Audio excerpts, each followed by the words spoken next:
This is Hans Scheil from the Finishing Well podcast. On Finishing Well, we help you make godly choices about Medicare, long-term care, and your money. Your chosen Truth Network podcast is starting in just seconds. Enjoy it, share it, but most of all, thank you for listening and choosing the Truth Podcast Network. This is the Truth Network. Coming to you from an entrenched barricade deep in the heart of central North Carolina.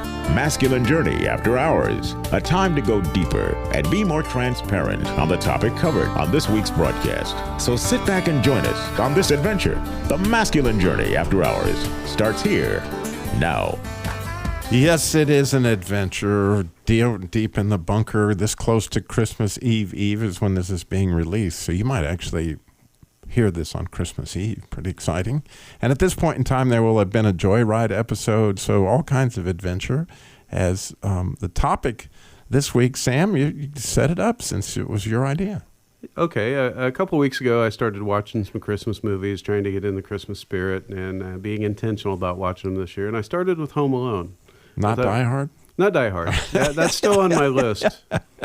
It may stay on the list, but it's still on the list. Just for the record, that is a Christmas movie. I mean, it's been noted as a Christmas movie now. No, it had Christmas in it. And they play it every Christmas all day long. On some channels. Yeah, well, there's Okay. a record. And let the record state that Harold and you both think it's a Christmas movie. And Andy. And Andy, do you think that? How many people in the studio currently think that Die Hard is a Christmas movie? All right. I think, yeah. I think you got it. 4-4. Yeah. Just like you said in the main show, I mean, there's a lot of disruption and dismantling going on in that. It with sounds like terrorists and everything else. Yeah, but let's get back to an actual Yeah. So what the topic is, as we dance around it, or thank you, David, for your disruption and dismantling of our topic.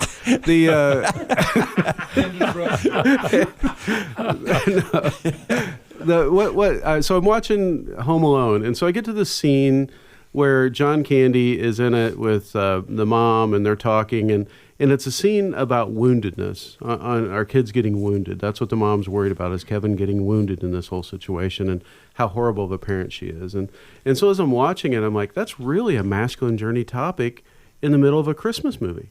And then realize that pretty much every Christmas movie has a masculine journey topic in it, because masculine journey comes from the Bible, and all good stories come from the Bible. So that's really pretty cool. And so that's why we're getting messages from Christmas movies. In this case, a tuba player. But let me set it up a little bit more. Okay. So what you have going on is the mom's trying to get home from Paris. They flew over. If you haven't seen the movie, it's like 30 years old. Come on. I mean, you should have seen it by now. They've done like 5 or 6 of them. But anyway, so she's trying to get home, and she can't get home. It's Christmas time, and she ends up at an airport in the States, and she has to ride in the back of a rental truck to get home with a bunch of people. It's in a polka band, and John Candy's leader of the polka band, and she's talking about how bad of a parent she is, and he starts out by telling her how bad everybody is, and then shares a little bit of his story. So let's go ahead and listen to it. I'm a bad parent. You're not. You know, you're beating yourself up there. You know, come on, this happens. This thing happens. You know, you want to talk about bad parents? Look at us. I mean, we're on the road 48, 49 weeks out of the year. We hardly see our families. Joe over there, gosh, he forgets his kids' names half the time. Ziggy over there, he's never even met his kid. Eddie. Let's just hope none of them write a book about him. And tell me, have you ever gone on vacation and left your child home? No. But I did leave one at a funeral parlor once. Yeah, it was terrible, too. I was all distraught and everything, the wife and I. We left the little tyke there in the funeral parlor all day. All day. We went back at night when we came to our senses, and there he was. Apparently he was there alone all day with a corpse. Now, he was okay, after 6-7 weeks. And I came around, started talking again. But he's okay. They get over it. Kids are resilient like that. Maybe we shouldn't talk about this. You brought it up. I was just, trying to cheer you up. I'm sorry I did. So when I'm watching that, I just start thinking about People do not understand our woundedness, and often we don't understand our own woundedness. The good news is we don't have to, because we have a Father that does. Our Heavenly Father does, and He'll lead us through those things and help us to get healing. Because a lot of times we diminish woundedness. You have John Candy's character going, well, kids are resilient. Yeah, to a point. But 6 or 7 weeks without talking. Yeah, probably needed some therapy, a couple other things going on there. But yeah, it's just the woundedness is so much a part of everybody's story, right? And unfortunately, all those wounds happen around Christmas time. And so there's a lot of opportunities for it. But the cool thing is you can always turn to God. Say, God, help me deal with this. Help me learn from it. Help me to walk into this and get some healing. And so that's why I chose that clip. So speaking of woundedness, Harold, are you talking about all the wounds I've suffered this Yes, evening I am. leading up to this?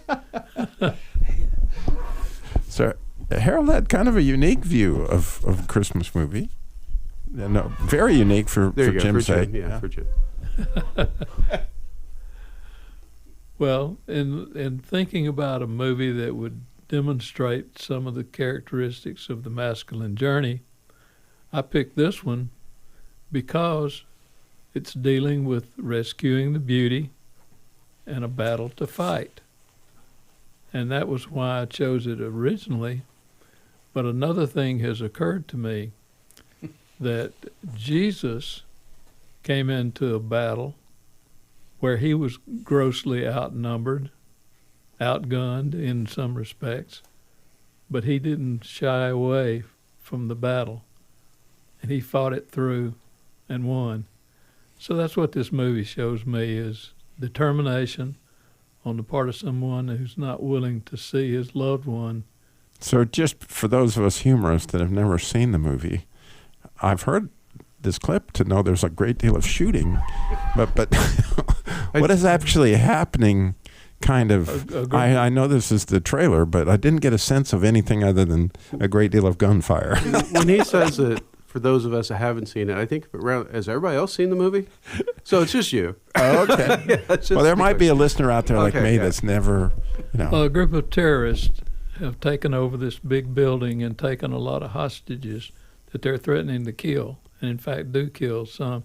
There's a lot of brutality in this movie. If you can't stand gunfire and people walking on shattered glass barefoot and so forth, you don't want to see it. But, if you're able to watch some So are you saying that in this movie there are actual people that walk on shattered glass barefoot? Yeah, he does. Why? Because Bruce does. He had to. Your man. He had to move from where he was to where he needed to be, and in order to get there, he had to walk across where glass had been. Why didn't he have shoes? I forget. Now you're getting a little deep here. Sorry, I just had to, inquiring minds. You got to watch the movie to find out. Oh, right? yeah, you There got me you go. hooked. So anyway, he is a hero in the biggest sense of the word. I mean, he ranks right there with Stallone and others. Into some of the stunts that he pulls off, things that would amaze you. And he's estranged from his wife. He's a New York cop, and he comes to L.A. She's in L.A., and he comes out there to save her and stuff, which makes it very heroic, and it's a good ending from that standpoint. Yeah. Well, don't ruin it for me. There he goes. So are you ready for the clip? Fire it. All right. It's Christmas Eve in L.A. California. Is Daddy coming home soon? Well, we'll see what Santa and Mommy can do, okay? And New York cop John McClane has come to see his wife. I missed you. Instead, he's going to have to save her. Sit down. Within this skyscraper high above the city, 12 terrorists have declared war. They're about to be taught a lesson in the real use of power. They're as brilliant because I am interested in the $640 million in your vault. As they are ruthless. But I'm telling you, you're just going to have to kill me. Okay. We do it the hard way. Now, the last thing McClane wants is to be a hero. Where's Howie? Hey, Tucker! Where? But he doesn't have a choice. What does he think he's doing? Job. They have already killed one hostage. This channel is reserved for emergency calls only. Lady, do I sound like I'm ordering a pizza? He's inside? Who is he? Who are you then? You are most troublesome for a security guard. Sorry, wrong guess, hon. Would you like to go for double jeopardy? Do you really think you have a chance against us, Mr. Cowboy? Yippee-ki-yay, mother. You just destroyed a building. And I am in charge of this situation. Well, I got some bad news for you. From up here, that look like you're in charge of Jack. He is alone, he is tired, and he hasn't seen diddly squat from anybody down here. That was colorful, Harold, when I got to hear So, yeah. So he rescues the beauty, even though he had to go through a battle. It sounds like it. So he was on very much of a masculine journey. So, Danny, really this clip speaks to something, you really were pointing out at your Bible study the other night. Wait a minute, you lost me. Sunday morning? Oh, Sunday morning, yeah.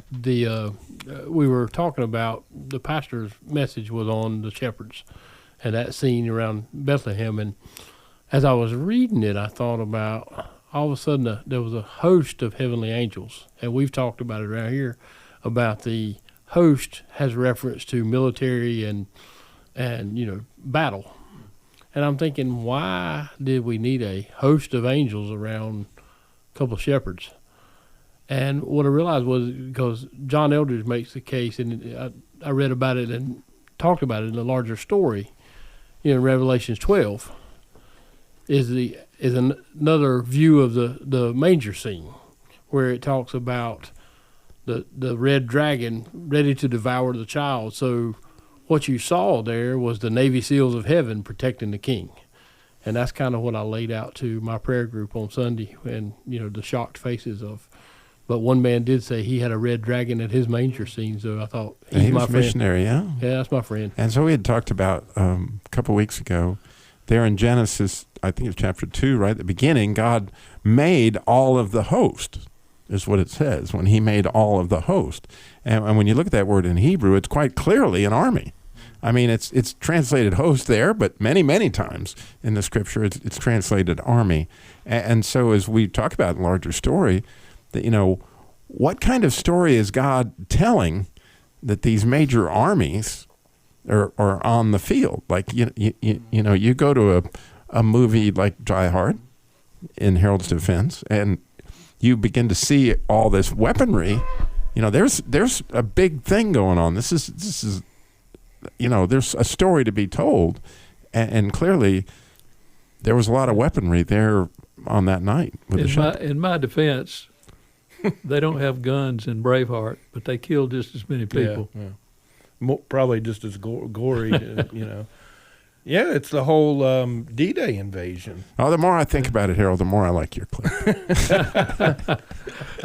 Too bad you didn't come to that conclusion about an hour ago. Well, I had to. I would have had a lot less grief. Well, I mean, when you get down to it, we're talking about battle and the heavenly host and all that stuff. But straight from, the core desires. The Lord is a warrior. The Lord is His name, and how He comes after His people. Jesus' invasion. There was a heavenly host to protect Jesus, but I believe it was also an invasion of the kingdom coming. And the first entrance of God in human flesh on the earth, and that was an invasion. Satan thought he had the world for himself. Well, right after the Revelations 12, with the birth, it says a war broke out in heaven. Right. And you don't think in modern American culture, church, heaven is this place, but all of a sudden, wait, a war broke out in heaven. What's happening here? So. Yeah, well, again, our battle is not against flesh and blood, but spiritual forces in high places. And if some of those aren't the bad guys, there ain't no battle. That's right. And so away you go. So we got one more clip and one more exciting Christmas movie that isn't quite as intense as Die Hard. I don't know. It's pretty intense. There's a war going on. If you're Jack Lemmon, he's got his hands full. Walter Matthau was a force to deal with.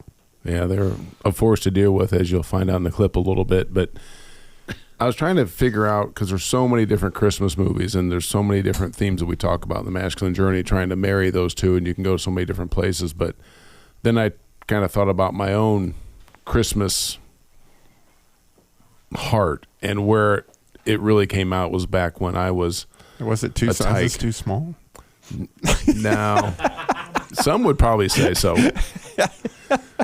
But, back when I would look forward to Christmas so that I could look forward to the day after Christmas, when I'd go with my buddy Larry up to Wisconsin to go snowmobiling. And I'm like, this movie has snowmobiling in it because this is grumpy old men, and it's set between, kind of starts a little before Thanksgiving, runs in through Christmas. And you've got two men that are fighting with each other that really should be like Harold. They should be a sage, because Harold doesn't do his kickboxing anymore. But he's kind of finally settled in to, be with God and let God kind of rule his life a lot more. These two guys are still children. I can't tell you how happy I am that I was not the reason that you chose grumpy old men. They should be like you, but they're not. So they're fighting, and they don't know even what they're fighting about. They just fought all their lives. They have nothing to look for in their lives. And then the beauty comes into their lives, and actually she ends up rescuing Jack Lemmon is what actually happens in the movie. But there's still this whole idea around beauty and rescue that needs to happen. And this is Anne Margaret, right? Anne Margrock. Yeah. Yeah, from Flintstones, yeah. Actually, before she became Mrs. Claus's mother. Yeah. For those of us who, Christmas movie fanatics. Anyway, for those of you who had seen Christmas, the Santa Claus 2, Mrs. Claus's mother was the same Anne Margaret. That she does a lot of movies. She migrated yeah. south a bit, just to Ohio. Right. So, and these guys, their adventure was going out ice fishing and just basically giving each other a bunch of shenanigans, like what we talk about and we kind of do here, like you've been doing with Harold all night. It's like it's the same thing, So I saw so much of the masculine journey and what we do and what we have in our lives in this movie. I just kept finding more and more little things about it. And to me, it's still it's an adventure that for them, it was trying to find something to really put their arms around and fight for, because they just wanted to fight. But, for us, we've got God to wrap everything around, and he's the one that's going to do our fighting for us. So let's listen to the clip. You think you can take me? Come on. All right, 1937, at Todd Field, Oh, in the for ball, God's I kicked sake. your Yeah, after wait, football wait, practice you when you kicked stole my- my liniment. You kicked my Jack ass. Lemmon and Walter Matthau. Believe me, this man is a menace. He's always drinking, starting fights. Isn't that right? They're both grumpy old men. Why don't you do the world a favor and pull your lip over your head and swallow? Idiot. Eat my shorts.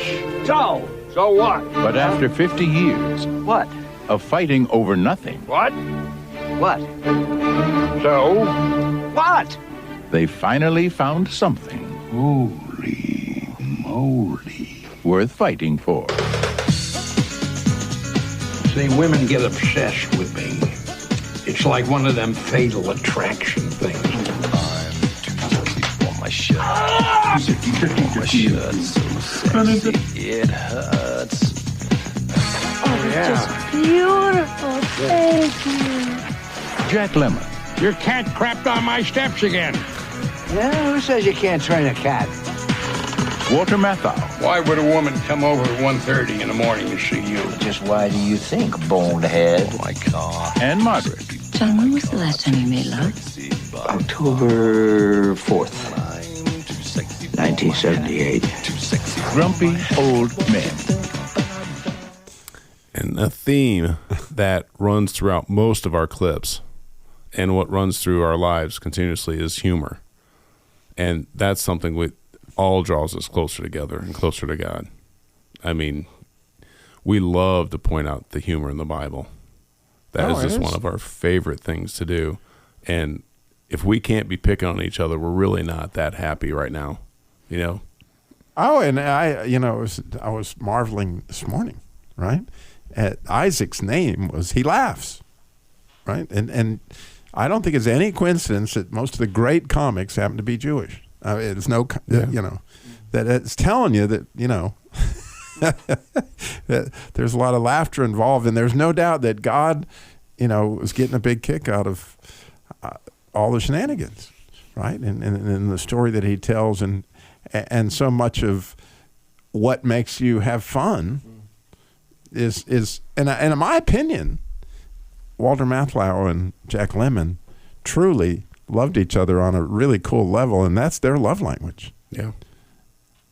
Is that and they, you know, if when one of them, I forget which one of the movies, gets sick and has heart, I mean, the other one's freaking out because, you know, that's his best friend in the world. They hate each other, but that's part of the way they love each other. Right.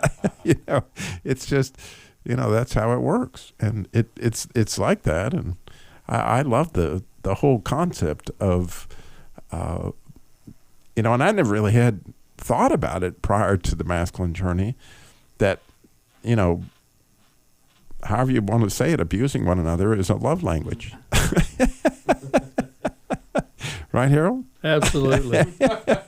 And boy, does Robbie love you. I thought he was going to tell me to pull my lip over my head and swallow. I loved him back. I didn't throw anything at him.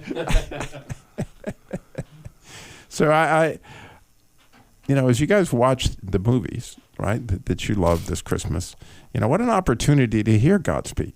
Right, and you hear him speak in the humor, and you hear him speak. But you know, if you listened to our show last week, where you know Art waxed eloquent, it was quite amazing, and it wasn't until I listened to it again 2 or 3 times, because it was used in the Joyride to really push it home. I realized all the humor that Art is quite the comedian, right? Don't you think? Well, you know, I did have a little more to say about Jess there. You know, just Jess, a.k.a. Andy. I just wanted to Jessica, yeah. Yeah. Just wanted to let him know that you know you can buy squeaky balls online now if you want some, and just have them delivered right to your door. You know, and I know you live at a pretty high elevation, but y'all do have delivery up there. Not this time of year. No, I this don't time eat of year. snowmobiles. Okay. Well, I'll stop there on Andy. But thank you for being such a good fellow and letting me pick on you this way. Yeah, you can't do that to everybody. Yeah. We better watch out for Art these days. When he comes for you, he comes for you. Oh, boy. It was really good. I mean, he really had it. It was so subtle, and he says it with such a smile on his face. You know that you really kind of miss it. But you know, when I went back and listened to it, I said, "Ooh, this stuff's pretty good." You know, I was finding it hard to talk and laugh at the same time. I mean, Robbie does it all the time, but I was having a little trouble there. Had a little delays there. I was having to stop and laugh myself. So, yeah. Well, what I learned, you know, because it used to be, you know, when I started doing the Christian Car Guy show, often I was the only person in the studio. And nobody was laughing at my jokes. And I was like, man, this is like watching Lucy without the laugh track. We can't have that. We need the push button crickets. Chirp, chirp, chirp. And so I was like, well, somebody's got to laugh here, and I have no other option but to tickle myself.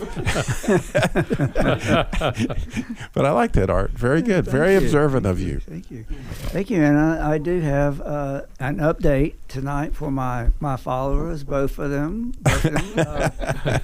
Jan was my follower from the beginning and encourager, and I met the young man at camp that said, "Wherefore art thou?" So there are 2 I know about. Both of them, yeah. Yeah, but the update is that Max and Bella Claire have decided to start a family. They are going to have a little batch of canines who are already spoke for. So they have a place to go to work Greg? after their training. I'm sorry? Did Greg speak for him? Greg? Yeah, well, Greg's going to be the trainer, and Okay. then he's got customers on Oh, the good. now. So yeah. What about Jessica? Jessica? Well, if he takes Max home with him now, then he can start his own line there. Max. I'll tell you that Bella is already. She's sleeping a lot and eating a lot. It's already taking effect there, and being really loving. But that little Max, geez, he thinks he's the canine. Don Juan now, so you take him and keep him for a little while. Is he like underdog now? Yeah, he's basically. But I can't get over. I sit here and I see the side of my head, and I didn't realize it's on the camera. I didn't realize my all of my hair had turned such a nice shade of silver the way it has. I really didn't know that, but till now. And the other thing is the camera adds about 20 pounds, so you look pretty tight, man. Yeah, thank you. Yeah, that's pointing to the fact that, again, that we are now streaming live on Tuesday nights, both on YouTube and Facebook when I hit the right buttons. And when I hit the right button. Yeah, let's clarify. Earlier, we hit the wrong. But now I hit the right button. Anyway, so yeah, and by all means, please subscribe, like, all that good stuff. It really helps out the ministry. And give us some feedback, man. Say, I wish you guys would do this or that or whatever it would be. We would love to hear it. And again, the neat thing for me is that you guys are sharing this time with us, this time of year. It's really amazing. And so it is our prayer, certainly at Masculine Journey, that you would have some amazing time with Jesus, that you would actually hear that word of the Lord and have a laugh, right? Because I know he loves it. I mean, he does. And think about that as you are spending time with your family and, use a little love language with that mother-in-law. It'll work. I used it for years. Well, remember, we got boot camps coming up. Go to masculinejourneyradio.org. And once again, we wish you a Merry Christmas. This is the Truth Network.